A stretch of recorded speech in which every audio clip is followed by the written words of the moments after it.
Now, here's something you are not going to hear on the mainstream media. What you do hear is warmongers arguing that we must protect Ukraine because it is a quote-unquote democracy. But they're lying.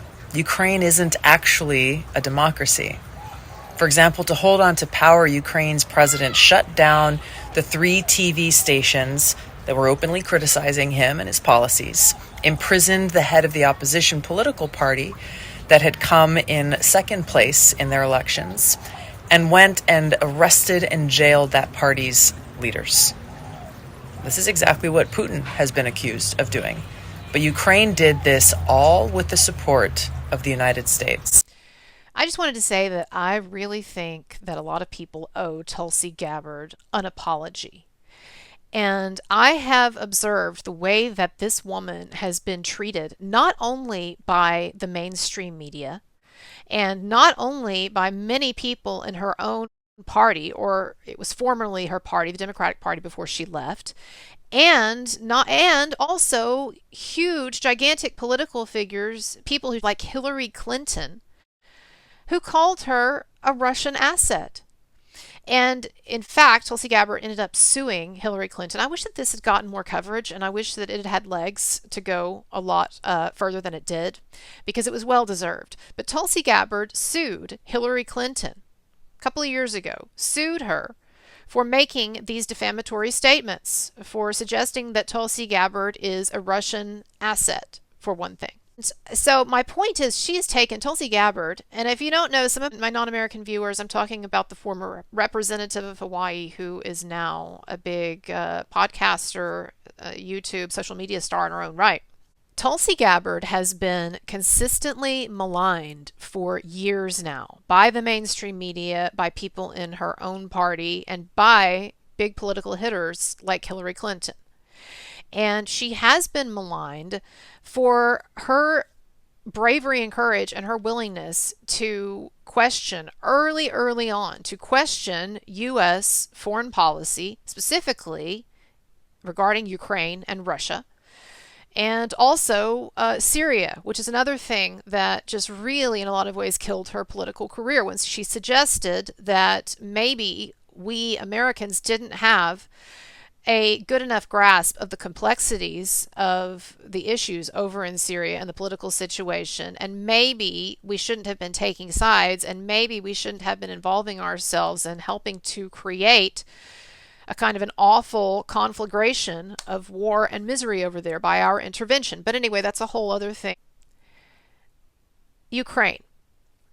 You know, there has been, for years now, since this whole thing started, and really even before that, there has been a kind of political embargo against anyone voicing an opinion that is not super aggressive toward Vladimir Putin, or is not obsequious toward Zelensky. You know, in fact, Elon Musk even made a joke on Twitter X a day or so ago. Glenn Greenwald was asking, why is it basically that no Western journalists, no American journalists, no Western journalists have given a critical interview of Zelensky, have challenged him, and Elon Musk said, well, to be fair, it's hard to do that when you're giving someone a blowjob. Elon Musk said it, I didn't. But really, up until recently, there was one correct way to think about Russia and about the conflict between Russia and Ukraine. And it's interesting to see now that that is starting to thaw, and people are feeling greater freedom, I guess, and more empowered to come out and say, why are we supporting one side in this that also has so much corruption, and that is repressing free speech, and that is throwing people in jail, or even having people assassinated, apparently. I'm talking about Ukraine. I'm talking about Zelensky's administration having people assassinated for voicing oppositional opinions. You know, they're not even having free elections. Elections, I mean, you know this, right? That elections in Ukraine free elections have been suspended for a long time now. The idea being, we're at war, we can't have elections. Well, Maybe that's a legit idea and maybe it isn't. How many people know that though? And there was a recent report in liberal news media, actually. I believe it was the New York Times, but a number of you saw this. There was a recent report talking about all of the problems with Zelensky, with his administration, and with the Ukrainian government that people just don't want to see. And we're talking about rampant corruption. Okay, we're talking about, again, like repressing freedoms, looks like having people killed. And I understand they're at war. And I understand, yes, that Russia made what appeared to everyone to be the first move in this conflict. And look, I've said this, when you go on the offense against someone, particularly someone who has the sympathy of the world, when you go on offense against that group and you invade their land, then you are automatically setting yourself on the entirely wrong foot for people in the larger world community to have sympathy for you. So I understand. I do not condone in any way what Putin has done going into Ukraine. But we have to put our big boys and big girl pants on, and we have to start looking at international conflicts through a lens that is not always so geared toward utterly black and utterly white and utterly, heroes versus utter villains. And it is just not a pragmatic way generally of going forward in the world. And that is not to say then that we should turn a blind eye to all the shit that Putin is engaging in, but we seem to be turning a blind eye to what's going on with Zelensky in Ukraine, and really just turning a blind eye to the fact that we don't have the money. Our country does not have the money to be giving all of this money to Ukraine. And I understand that that is not anywhere near our biggest expenditure. Yes, I get it. If you look at a pie chart of U.S. government spending, the vast majority of the spending goes to Social Security and Medicare. It does. And those are giant budgetary problems that need to be fixed. And one day we're gonna be in deep shit when finally, like, Social Security goes bankrupt and you have all these people that were expecting to get money. What are we gonna do? But anyway, and it's coming very soon. But we do spend like a fourth of our budget goes to military and defense. We already spend a lot of money on military and defense. And to add to that, then it's going to turn out to be $1 trillion that we're sending, will have sent to Ukraine. We don't have the money. We just don't. We are in such an astounding degree of debt now. And it used to be, about the national debt that people would say, well, like the debt to GPD ratio, it was worse in World War II, or the deficit was worse in World War II, or whatever the argument is that I've heard the debt defenders make before. Well, guess what? We've exceeded finally. We have. We are now in excess. We have exceeded that. And we are in uncharted territory. We truly are, with the amount of debt that we have. And there's no end in sight. It just keeps increasing. The deficit increases every year. So look, we don't have the money. There's also a very serious issue, and Tulsi Gabbard and others have pointed this out, related to the degree to which we want to incite a war between us and Vladimir Putin. But also, this has been the problem in U.S. foreign policy from our leaders for so long, is they are not actually thinking clearly, if they're thinking at all, about what is our goal? What is our objective? Yeah. What you said, what does a win look like? How is it defined? Even theoretically. Yeah. Whether it's realistic or not, just saying, well, we're fighting for democracy. That's not a goal. But on this question of the war in what is essentially a proxy war against Russia. The United States is waging a proxy war against Russia. The Ukrainian people are paying the price. They have not outlined what a win looks like. Anytime anyone asks President Biden or anyone in the Biden administration is, when does this end? How does this end? They throw out this cheap one-liner of saying, well, that's up to Putin.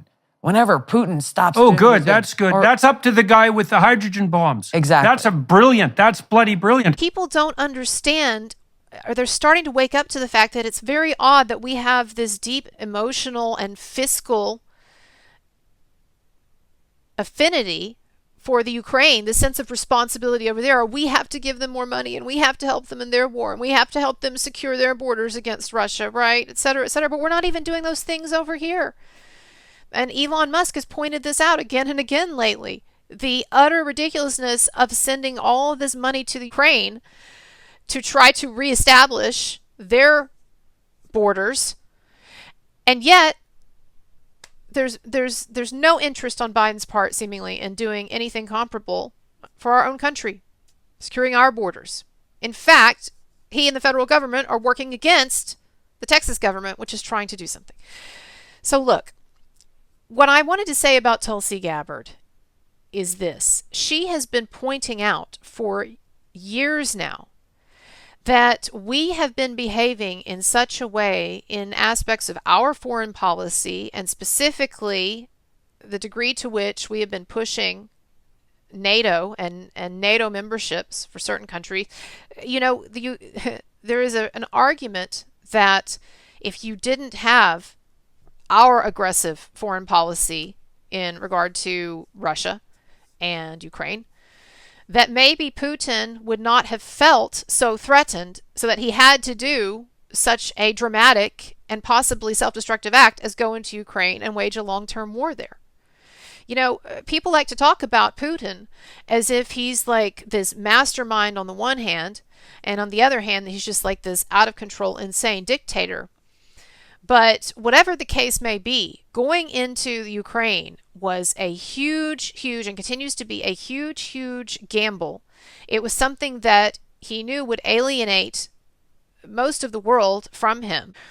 And so to reduce this complex thing, you know, down to evil, and we just have to keep, as a nation, we just have to keep piling more and more money into the quote-unquote good side, ignoring all the problems with the quote-unquote good side. And people are just supposed to accept it. People have had enough of that now. And what I'm trying to say is Tulsi Gabbard, she was talking about this stuff for years. She's been talking about this stuff for years. And she did it, she talked about it, and continues to, when there has been no benefit to it. I mean, finally now you have people catching on, and finally you've got people like Tucker Carlson who are now willing to interview Putin, and you have various commentators, and then people like Glenn Greenwald also, who has been on this for years. Good for him, on the left. So you have like a lot of people that are finally feeling empowered to speak, and are waking up to this, and more Americans, I think, are catching on to this. And I just want to say that Tulsi Gabbard has been on this thing from the beginning. And one of the things that I so admire about her, even if I do have differences with her at times, her economic perspective or her perspective earlier on about certain issues, I do respect character, and I do respect guts. And she seems to be moving in what I think is a good direction, politically speaking. She has left the Democratic Party, and she's an independent now, and I just think that that's generally a good move.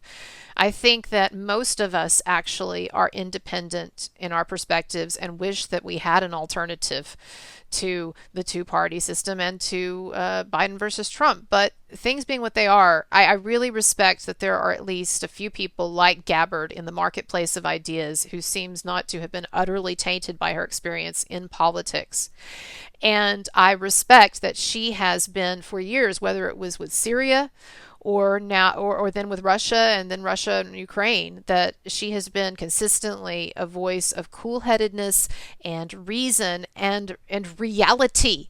And it doesn't seem, I think that's one of the things that's so frustrating to people now, is that it doesn't seem like these war hawks are clued into reality, and frankly where America's psyche is at right now. So anyway, so I just wanted to say that, you know, Tulsi Gabbard, she's taken a lot of shit from a lot of people, and she's been looked at with a great deal of suspicion. And I just want to say to all of those people finally waking up to the value of what people like her have been talking about for a while. I just think that a number of people owe her an apology. All right, everybody, check out my channel. If you're new to me, my links are below. Bye-bye.